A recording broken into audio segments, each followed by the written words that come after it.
nine, eight, seven, six, five, four, three, two, one, zero.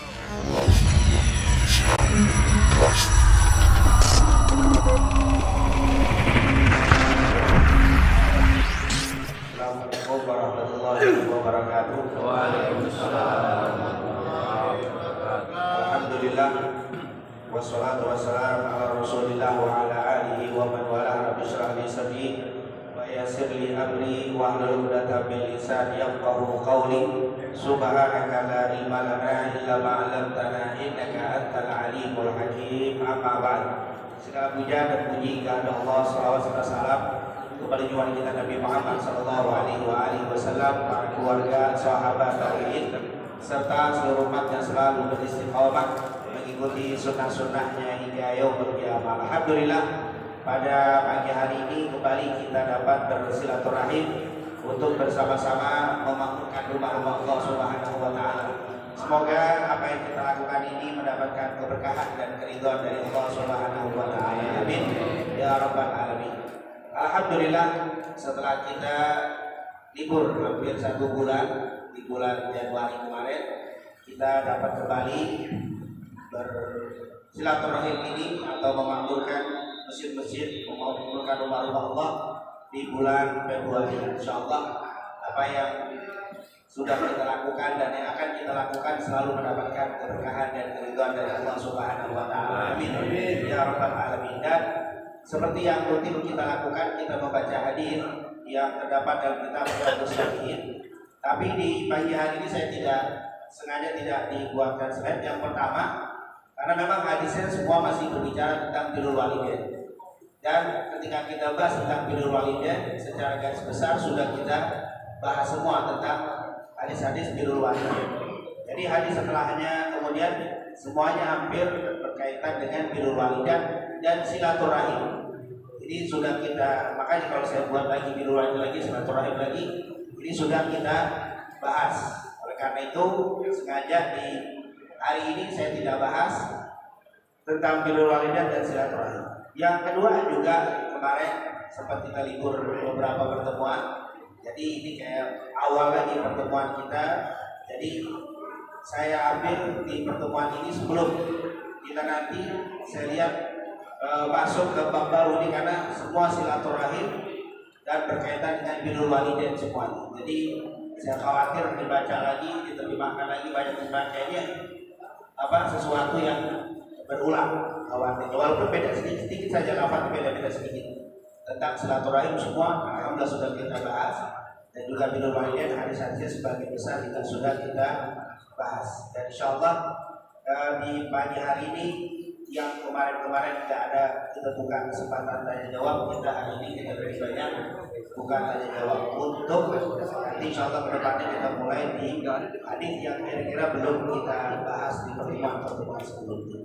Mungkin saya buka saja langsung di bukan tanya jawab. Nanti kalau memang tidak ada baru kita baca sedikit-sedikit yang belum disinggung hadisnya sebelumnya. Tapi kalau yang sudah disinggung saya lewati. Ya, alhamdulillah ya, karena memang materi kajian berkaitan dengan apa yang sudah dibahas oleh guru kita, yakni masalah birrul walidain. Dan pada hari ini guru kita memberi kesempatan lebih banyak pada kita untuk barangkali yang kemarin belum sempat menanyakan berkaitan dengan apa yang dilakukan oleh guru kita. Makanya hari ini guru kita kesempatan kepada jamaah untuk mempertanyakannya. Silakan kepada jamaah yang barangkali untuk kesempatan pertama kita berikan buat 3 orang. Waduh, di sudut udah angkat tangan. Ya, masih 2 lagi. Silakan. Ya, 2, 1 lagi. Menyusul. Silakan.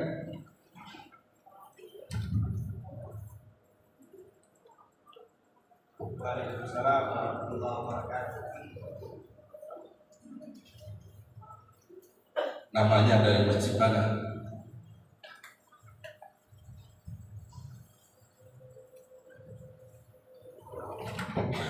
Assalamualaikum warahmatullahi wabarakatuh. Waalaikumsalam. Saya Rahmat di Masjid Al-Falah Jalan Sawu terkait dengan bagaimana kita menghormati orang tua. Ada dua pertanyaan saya terakhir. Pertama, bagaimana caranya saya menggantikan orang tua saya yang belum haji tapi sudah menikah. Kedua, bagaimana caranya saya membayar hutang kawan atau saudara yang tidak sempat membayar hutang, dan saya pernah merasakan orang itu berbuat baik kepada saya, termasuk aku. Ini pertanyaan saya terakhir. Assalamualaikum warahmatullahi wabarakatuh.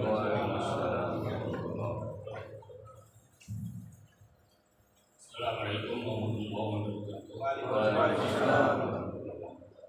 Langsung saja yang kami pertanyakan, mohon maaf ya, bagaimana caranya menentangkan orang tua atau saudara muslim yang sedang sakaratul maut mati dalam keadaan yang tidak sadar. Karena kalau kita tahu karena siapa yang meninggal di akhir kalimat yaitu la ilaha illallah atau kita cukup dengan ngomong kan bisa baca, tapi ketika kita nonton itu kondisinya tidak sadar. Kira-kira gimana caranya? Terima kasih. Kurang lebihnya mohon maaf. Wassalamualaikum warahmatullahi wabarakatuh. Waalaikumsalam.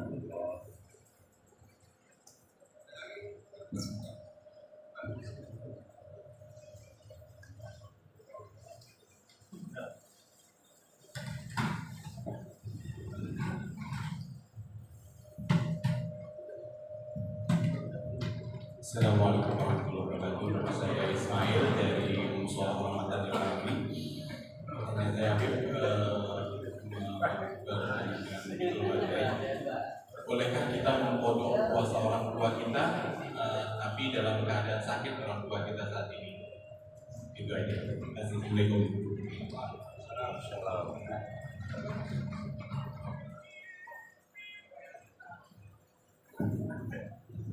Assalamualaikum warahmatullahi wabarakatuh. Dari Masjid At-Taufik Longboyan.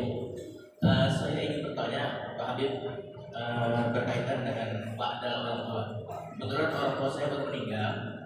Jadi kan beliau kuotanya untuk tahun ini. Nah itu kita kan untuk membadalnya bagaimana posisinya? Itu aja. Assalamualaikum warahmatullahi wabarakatuh. Waalaikumsalam.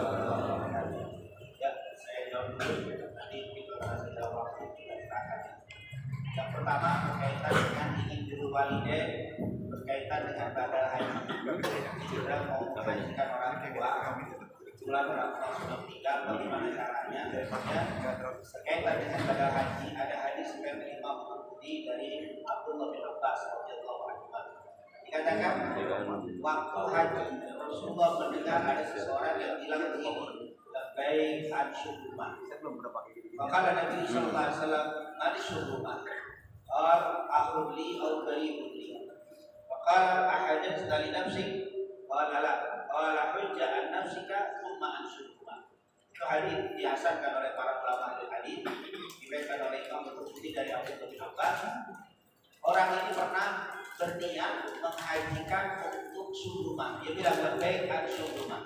Karena di dalam berniat umrah dan haji itu ada dua. Ada yang boleh niat begini, nawaitul umrah wa ahramtu biha lillahi ta'ala, atau nawaitul hajja wa ahramtu bihi lillahi ta'ala, atau boleh labbaik Allahumma umratan, itu juga sudah niat, atau labbaik Allahumma hajjan.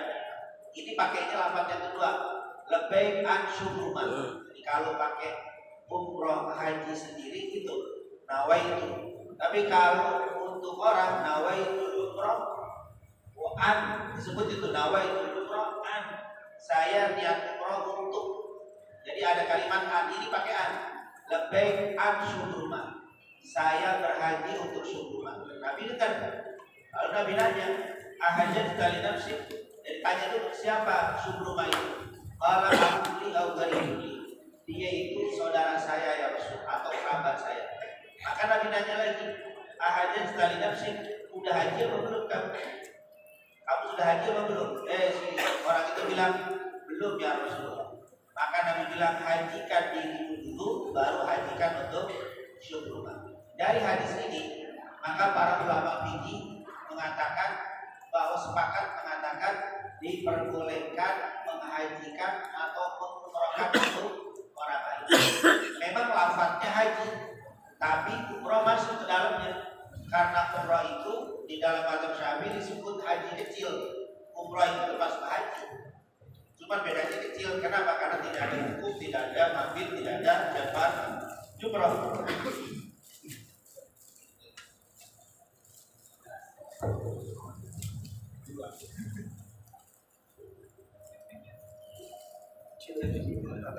Jadi untuk umrah sama haji sama. Kata para ulama fikih disamakan.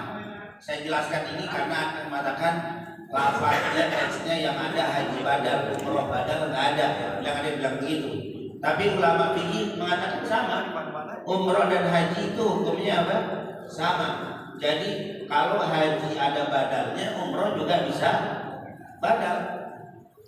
Kemudian syarat-syarat untuk membadalkan itu tentunya saya bilang tadi kata ulama atau hampir sepakat ulama mengatakan diperbolehkan membadalkan umrah dan haji. Hanya yang terjadi perbedaan pahalanya atau hajinya. Kalau kata Imam Malik atau mazhab Malikiyah, orang misalkan saya menghajikan atau membadalkan haji untuk, maka si fulan itu, maka pahala hajinya dia dapat, tapi si fulan belum haji. Jadi dia dapat pahala apa? Pahala, tapi disebut haji nggak bisa karena dia belum haji. Cuman pahala haji dia dapat. Tapi menurut jumhur si almarhum itu udah haji.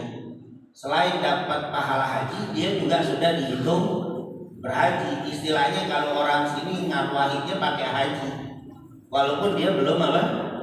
Karena dibadalkan. Jadi menurut satu mazhab dapat pahalanya doang, tapi menurut jumhur dapat pahala dan hajinya. Sementara saya sendiri dapat pahala menghajikan. Jadi saya hitungannya tidak apa? Berhaji tahun ini, tapi menghajikan orang, ya, tapi pahalanya tetap sama. Pahalanya tetap sama. Itu perbedaan.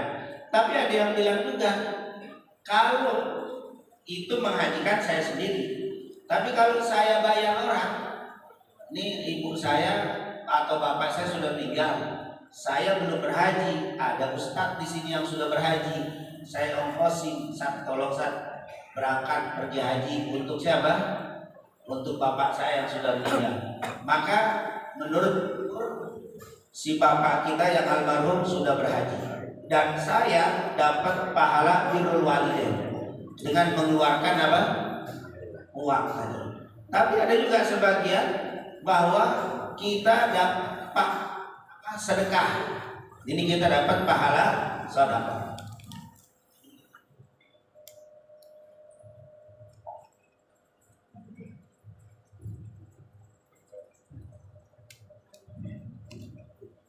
Intinya saya tidak membahas panjang lebar, nanti mungkin dalam bab haji khusus itu berkaitan dengan badan, supaya kita tidak terkecoh. Karena sebagian ini maaf ya, ada yang umroh atau haji, bahkan umroh ketika mau membadalkan orang tuanya nggak ada dalil, akhirnya nggak jadi.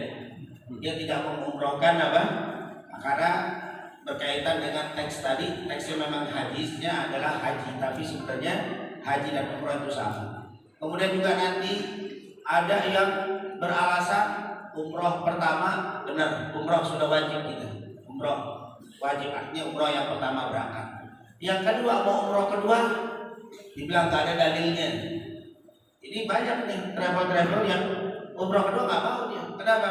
Karena Nabi dulu waktu mengadakan satu perjalanan 1 kali umroh. Bapak satu perjalanan 2-3 umroh, itu nggak ada dalilnya. Akhirnya nggak umroh, cuman pertama doang.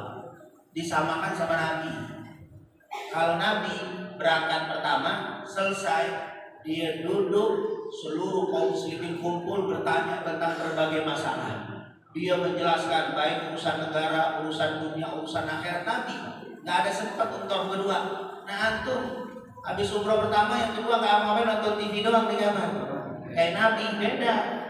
Makanya kata para ulama, kalau orang alim, mufti, ini orang alim datang ke Mekah, umroh cuma sekali.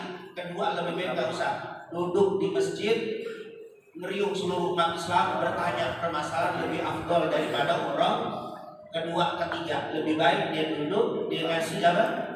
Tapi kalau antum nggak ada yang nanya, mau ngapain? Muter aja tawaf. Tawaf di mana?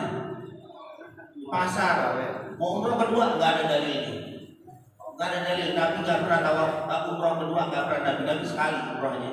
Kalau datang ke Mekah sekali doang. Iya Nabi, antum bukan apa?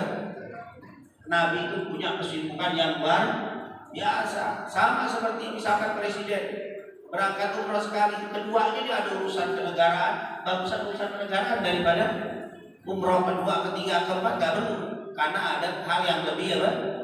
Nah, ini tentunya intinya umroh itu ada, haji itu ada badalnya. Nah tentunya dari hadis tadi secara singkat, syarat-syarat untuk menghajikan orang tua, syarat-syarat menghajikan atau mengumrohkan orang tua, yang pertama yang diumrohkannya sudah meninggal atau yang dihajikannya sudah meninggal. Kalau masih ada, enggak. Tapi dia miskin, enggak mungkin berangkat. Kata siapa? Banyak orang yang miskin tiba-tiba apa?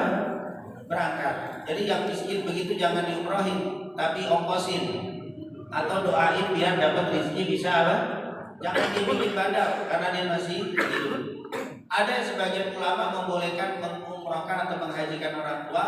Yang pertama sepakat sudah meninggal, yang kedua boleh kalau memang usianya yang sudah tidak mungkin lagi untuk apa? Misalkan umurnya 100 sekian atau punya penyakit secara logika, secara medis tidak mungkin sembuh, udah nggak mungkin, udah kayak orang apa? Sudah di tempat tidur saja udah nggak mungkin lah. Nah yang boleh seperti ini, ada yang mengatakan boleh untuk apa? Dibadalkan karena memang dihitung seperti orang yang apa? Orang meninggal. Yang kedua, yang menghajikannya sudah haji. Karena tadi subruma tadi menghajikan subruma ternyata dia belum, maka Nabi bilang hajikan dirimu baru hajikan untuk siapa? Untuk subruma. Jadi di sini menunjukkan syarat badal harus sudah haji. Kalau mau umroh kan ya pertama berangkat umroh sendiri. Umroh kedua baru untuk orang karena sudah umroh tadi. Jadi tidak boleh mengumrohkan atau menghajikan sementara dia belum pernah umroh atau belum pernah haji. Yang ketiga, syaratnya satu orang untuk satu orang mengumrohkan atau menghajikan satu orang. Nggak masalah jenis kelamin beda. Seorang anak laki-laki menghajikan ibunya yang sudah meninggal boleh. Kan dia laki tapi mengumrohkan ibu, nggak ada masalah. Seorang putri menghajikan bapaknya nggak masalah, nggak mesti sejenis. Yang penting satu orang satu. Nggak bisa satu anak mengumrohkan bapak dan ibunya dalam satu waktu, tidak boleh. Tapi kalau dua waktu boleh. Pertama berangkat umroh sendiri, besok umrohnya untuk bapaknya, besok umrohnya untuk boleh. Haji juga begitu boleh. Kalau memang tahun ini haji untuk diri sendiri, tahun depan haji untuk ibunya, tahun depan haji untuk bapaknya, boleh. Tapi kalau satu tahun langsung dua, saya niat haji untuk bapak dan ibu saya, ada apa? Bagaimana kalau umroh satu atau haji satu orang niatnya dua, maka jatuhnya untuk diri sendiri dua-duanya kan apa? Jadi saya misalkan menghajikan untuk bapak ibu saya, maka jatuhnya hanya untuk saya sendiri, bapak ibu nggak dapat. Jadi tentunya ini merupakan hal yang harus dapat diperhatikan berkaitan dengan badal haji, dan itu diperbolehkan. Dan itu seperti berhaji bapaknya. Makanya bagi orang yang punya orang tua sudah meninggal, mereka belum sempat berhaji, apalagi dulu masa hidupnya pengen banget berhaji. sampai meninggal belum ada rezeki, maka kita punya rezeki hajikan. Itu akan menjadi salah satu tanda anak birrul walidain. Al-inqab dikatakan, orang tua saya sudah meninggal, apakah saya masih bisa berbakti dengan mereka? Bisa. Salah satunya adalah inqadhu ahdihima, mewujudkan janji keinginan orang tua. Jadi keinginan orang tuanya pengen haji, sampai meninggal belum haji, antum punya rezeki, jangan bakhil ngeluarin apa? Sebagian harta untuk menghajikan. Karena inilah cara yang disebut dengan badal haji tadi. Kemudian yang kedua,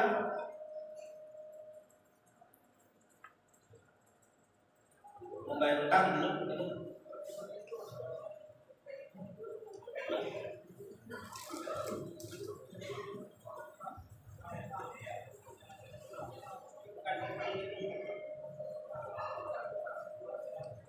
Oh enggak, ini orang meninggal sementara dia punya utang, terus kita pengen bayarin dia, pengen membayarkan utang orang itu. Bagaimana caranya?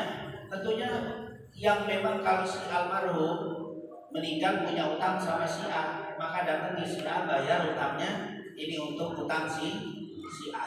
Dan itu cukup, karena dulu di dalam hadis Bukhari Muslim diceritakan oleh Ummu Salamah radhiyallahu anha. Waktu itu dikatakan kami sedang duduk bersama Rasul sallallahu alaihi wasallam. Tidak berapa lama datang beberapa orang bawa jenazah. Dia bilang, "Ya Rasulullah, salli alaihi." Ya Rasul, tolong sholatkan atas jenazah ini. Maka Rasulullah sebelum menyolatkan dia nanya, "A'alaihi dain?" Apakah orang ini punya utang?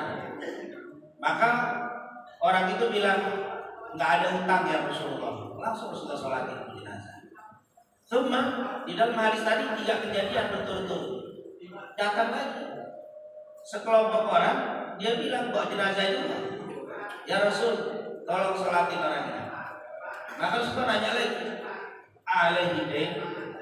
Apakah orang ini punya utang? "Iya ya Rasul, tapi bakat budi, tapi sudah dibayar ya Rasul." Rasul pun nyolatin. Nggak lama lagi dengan kalimat thumma, artinya nggak lama datang lagi seseorang, karena memang semua orang yang meninggal di masa itu pasti nyolatinya mendatangi Nabi. Bukan berarti zaman itu banyak orang mati, enggak. Kita juga sebenarnya hampir tiap hari ada yang meninggal, cuman kan nyolatinya dia beda-beda. Nah kalau ini kan pusatnya satu. Makanya sekarang kadang-kadang orang umroh nanya, "Ustaz, di sini banyak yang mati ya. Kenapa tiap hari di Masjidil Haram ada yang sholat jenazah? Bukan satu jenazahnya, ada 5, ada 6. As-sholatu alal amwat, itu berarti mayitnya banyak tuh. 3, 5, 6 bukan banyak mati. Emang seluruh Mekah yang meninggal ditaruh di situ. Nah kalau kita di Jakarta yang meninggal taruh di Istiqlal, tiap hari pasti Istiqlal ada sholat, kalau sholat jenazah. Jadi bukan karena banyak mati, karena memang dipusati ke satu. Datang lagi, "Ya Rasulullah, tolong sholatinnya." Rasul nanya, "Alaihi dain?" Ada utang nggak? "Iya ya Rasul, dinar." Dia punya utang cuma 2 dinar. 2 dinar, 1 dinar itu bisa beli 1 kambing zaman dulu. Jadi kalau 2 dinar kira-kira berapa? 1 kambing berapa harganya standar? Tukang kambing, tukang kambing. Setelah ada yang ada yang biasa 3 juta kali ya standar ya. Maka 2 dinar itu sekitar 6 juta utangnya. 2 dinar ya Rasul. Rasulullah bilang apa? "Shallu ala sahibikum." Sok-sok sholatin jenazah kalian. Jenazah saudara kalian, keluarga saudara, kerabat kalian. "Shallu ala sahibikum." Ayo sholatin terhadap sahabat kalian. Nabi mundur, gak mau nyolatin. Lalu datang sahabat Rasul sallallahu alaihi wasallam, "Ya Rasulullah, saya akan bayarin utang orang ini." Langsung Rasulullah maju lagi jadi imam. Langsung Rasulullah ngimamin sholat jenazah orang yang punya utang, tapi ada yang apa? Ada yang jamin. Mungkin ini bukan saudara, ini sahabat. "Ya Rasulullah, saya yang bayarin." Mungkin dia sudah baik sama ini, dia jamin. Dalam riwayatnya apa ditanya, "Apakah dia punya utang?" "Iya." "Apakah dia sudah berusaha bayar?" "Tidak." Tidak bayar. Jadi karena dia tidak mau bayar, maka Nabi nggak mau nyolatin. Nah ini menunjukkan bahwa kalau ada orang yang hutang sudah berusaha bayar, ternyata belum sempat bayar, sudah berusaha meninggal, tetap disuruh kita menyolatkan dan menghormati, dan insya Allah ini akan dijamin oleh Allah Subhanahu wa Ta'ala. Tapi kalau ada orang hutang kagak mau bayar sampai mati, Nabi nggak mau nyolatin, Nabi mundur. Untung ada yang apa? Jamin kayak tadi, saya yang jamin. Ini luar biasa. Langsung Nabi nyolatin jenazah orang tersebut karena ada yang jamin. Ini menunjukkan boleh bayar utang itu tidak harus ahli waris yang bayar utang. Kata para ulama, kita punya utang nggak dibayar sama kita, nggak dibayar sama anak keluarga kita, tapi teman kita bayarin, tetap jatuh, tetap terbayar, dan itu hukumnya sudah gugur. Jadi tidak harus apa, keluarga, sahabat pun bisa menanggung membayari utang atau melunasi utang. Dan ini insya Allah kita punya sahabat-sahabat seperti tadi. Ini adalah luar biasa dan pahalanya sangat besar, sangat besar, karena memang di dalam hadis Rasulullah SAW mengatakan an-nafsu mu'allaqun, yaitu an-nafsu mu'allaqatun bidaini, jiwa itu terkatung-katung dengan utangnya, hatta qudhiya alaihi, sehingga sampai dibayar. Kalau belum dibayar utangnya, maka dia masih terkatung-katung. Bukan gentayangan, gentayangan jadi hantu, bukan gentayangan. Mu'allaqah itu tergantung-gantung. Kata Imam Al-Iraqi ketika menjelaskan hadis ini, an-nafsu mu'allaqah bidaini, kata Imam Al-Iraqi, maksudnya tidak diberikan keputusan, dibiarkan saja, tidak dihisab dalam keadaan kebingungan. Ini bagaimana posisi saya di dalam kuburnya. Jadi nggak ada apa, kita ada urusan sama orang itu kagak kerja-kerjain urusan kita, pegel gitu, digantungin aja begitu urusan kita. Itu siksaan itu, apalagi di alam kubur, dibiarkan dicuekin, digantung aja begitu urusannya, diputusin enggak, dibiarkan aja begitu. Ini luar biasa, sampai di dalam hal sesuatu apapun yang namanya digantung tuh gak enak. Bahkan di dalam berkeluarga pun, kalau kamu cinta sama istrimu, pegang dia, kasih sayangi dia, pelihara dia, pergauli dengan baik. Tapi kalau memang kau sudah gak cinta, ashiruhunna bil ma'ruf au tasrihu bi ihsan, lepasin dengan cara yang baik. Jangan dibiarin istrimu terkatung-katung, dicerai kagak,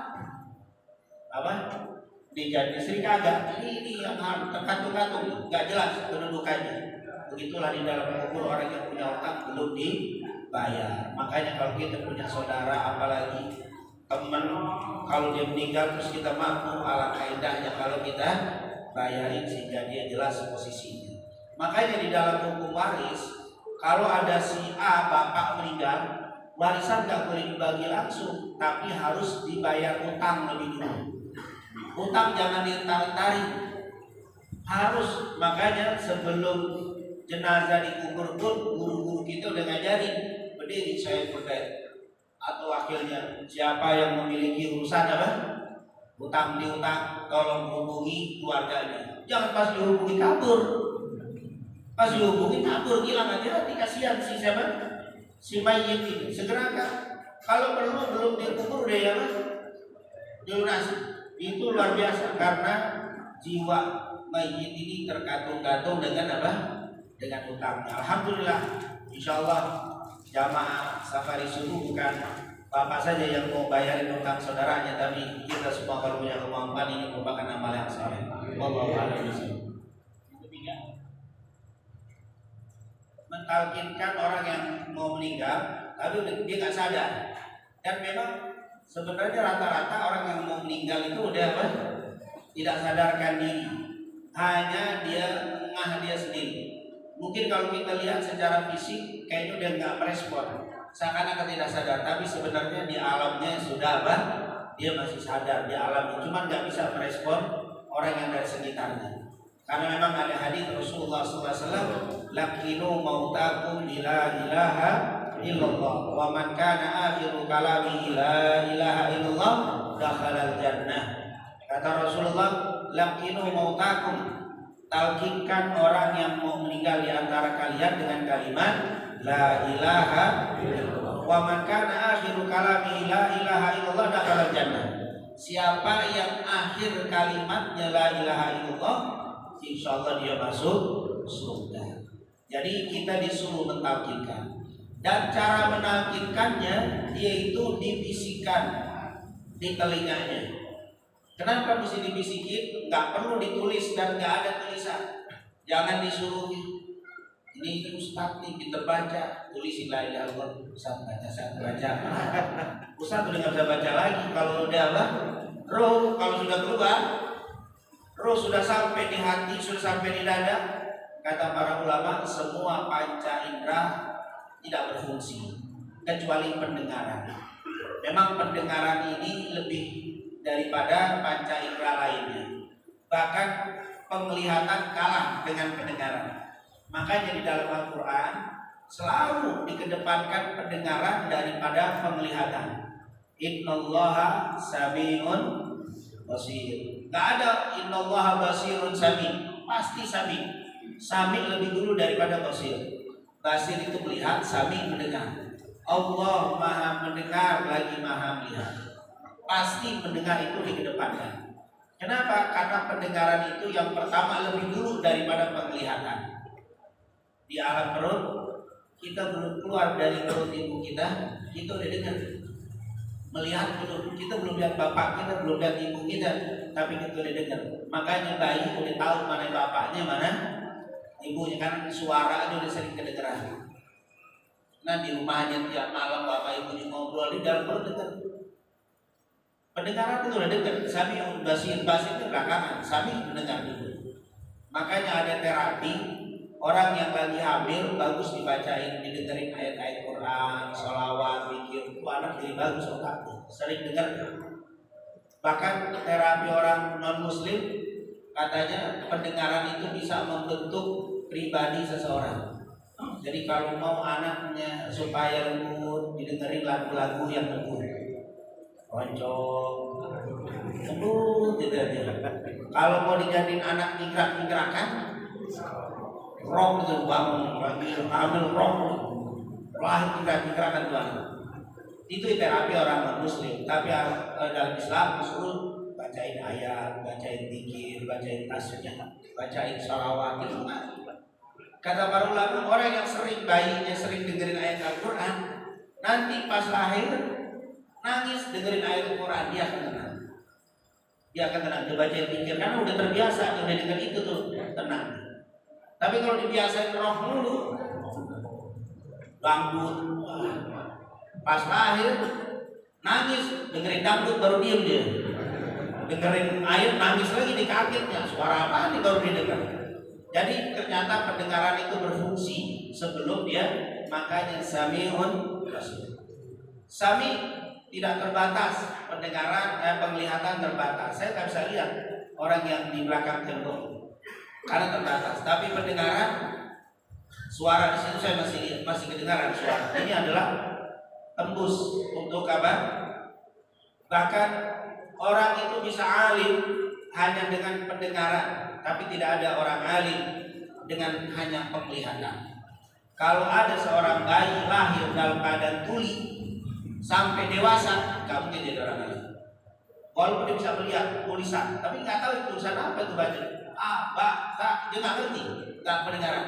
Tapi kalau buta masih bisa jadi orang alim. Banyak orang buta dari kecil besarnya jadi ulama. Al-Habib Abdullah bin Al-Haddad buta, tapi Imam Al-Ghazali, Imam Bukhari awal juga buta. Banyak ulama-ulama buta jadi ulama karena buta saja, tapi ini apa? Pendengaran.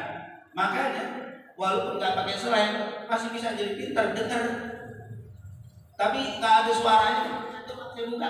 Apa yang mendengar dia nggak ngerti bacaannya. Ya, ini hanya membantu saja. Jadi jangan suka ngaji dah kalau ada slide-nya. Saya nggak ngerti. Wah ini coba nih orang apa? Ini bukan alasan karena pendengaran itu yang utamanya, bukan apa? Ini hanya membantu saja, ini sekian persen menambah kuatnya hafalan untuk lebih mudah diingat. Tapi aslinya adalah sami. Makanya sami itu lebih apa? lebih bahkan waktu mau meninggal semua panca indera mati, penglihatan pun hilang, buta. Kalau orang mau meninggal, mau meninggal jenazah sakaratul maut, buta. Yang ada hanya masih apa? Sami, masih terdengar. Makanya disuruh lakinu, talkinkan. Jadi bukan disuruh anjurkan baca, tapi talkin. Talkin itu kalau bahasanya dibisikin, la ilaha, disuruh gitu, itu namanya talkin tuh. Itu kalimat. Kenapa kan disuruh baca? Kan sudah tak berfungsi, hanya semua mati kecuali hanya. Bahkan setelah meninggal pun di dalam kubur pendengaran masih. Makanya Samiul Basir. Assalamualaikum ya ahli kubur, dengar tuh ahli kubur, dengar. Tapi kalau antum lewat kuburan, mereka nggak tahu siapa yang lewat. Tapi kalau antum salah, tahu, oh si fulan teman saya, suaranya saya ingat di si fulan. Kedengaran dan mereka tahu. Makanya pendengaran ini luar biasa. Ini adalah sebuah nikmat yang sangat besar sampai orang mau meninggal disuruh talqin karena ini yang tersisa. Jadi kalau disuruh baca, udah yang lain. Dan cara talqinnya, yaitu nggak usah pakai mukaddimah. Pak, ikutin omongan saya ya. Nggak usah kelamaan. Jangan pakai nasihat lagi. Langsung aja. Apalagi nyebut Pak, nyebut.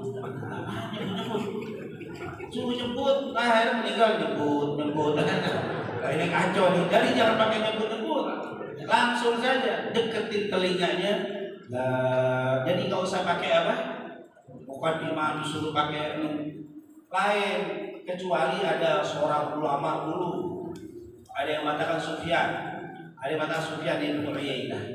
Sufyan ibn Uyainah gurunya Imam Al-Bukhari. Sufyan ibn Uyainah itu murid Ja'far Shadiq. Muridnya Ja'far Shadiq.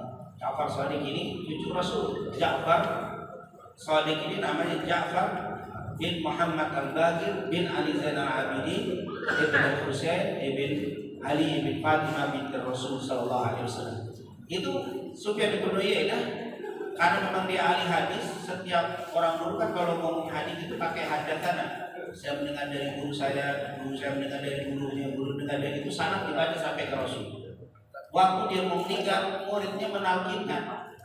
Nalkinnya memang orang ahli hadis mau pakai qala haddatsana fulan, qala haddatsana fulan, qala haddatsana fulan. Qala Rasulullah sallallahu alaihi wasallam, lakinu mautakum bila ilaha illallah, makana akhir kalami la ilaha illallah. Sufyan ini yang dengan sadar ngomong, udah mau meninggal ngomong, fulan tidak mendengar dari fulan. Yang benar adalah fulan mendengar dari fulan, fulan mendengar dari fulan, fulan mendengar dari fulan, fulan mendengar dari Rasulullah sallallahu alaihi wasallam. Rasulullah sallallahu alaihi wasallam bersabda, lakinu mautakum bila ilaha illallah, maka akhiru kalami la ilaha illallah, dakhala jannah. Ini kalau dia ngomong terakhir kalimat yang dia keluar adalah dia meninggal. Jadi dia mentalkinkan diri sendiri. Itulah ayat. Kalau kita jangan pakai hadatsana tambah sakit itu orang. Pakai tambah buyang tambah cepat meninggal dia belum dengar la ilaha illallah. Ini cukup langsung la ilaha tanpa mukaddimah, tanpa apa. Yang ketiga kalimatnya terputus-putus. Jangan cepat la ilaha illallah, la ilaha illallah. Jangan. Cukup la ilaha illallah. Pelan dengan apa?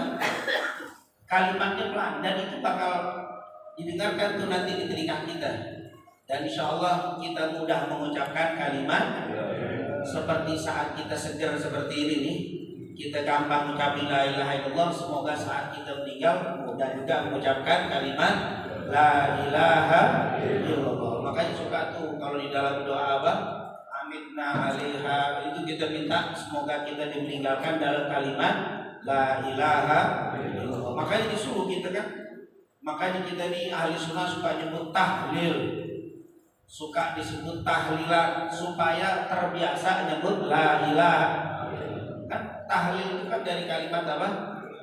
halal la ilaha illallah, tasbih, subhanallah, hamdalah, tahlil la ilaha illallah. Makanya kita sering tahlilan dengan harapan kalau mau meninggal gampang ngucapin la ilaha illallah. Setiap kumpul tahlil atau wirid zikir dimanapun pasti la ilaha illallah lebih banyak daripada yang lain. Yang lain tiga kali, 2 kali, 3 kali, 4 kali, 7 kali.